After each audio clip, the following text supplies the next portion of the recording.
How to pin someone else's tweet on X? Follow this guide. To start off, open the X app on your device. Here, find the tweet you want to pin. Next, look underneath the tweet and tap the share icon.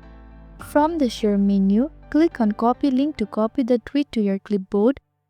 Now go back to the home screen and tap the plus icon at the bottom right to start a new post. Then press and hold the message box and tap paste.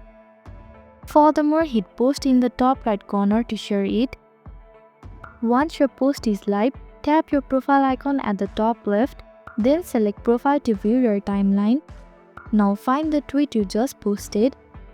Likewise, click on the three dot icon beside it and choose pin to your profile. Finally, confirm the action when prompted, and just like that, you have pinned someone else's tweet to your profile. And that's all. I hope this video helped.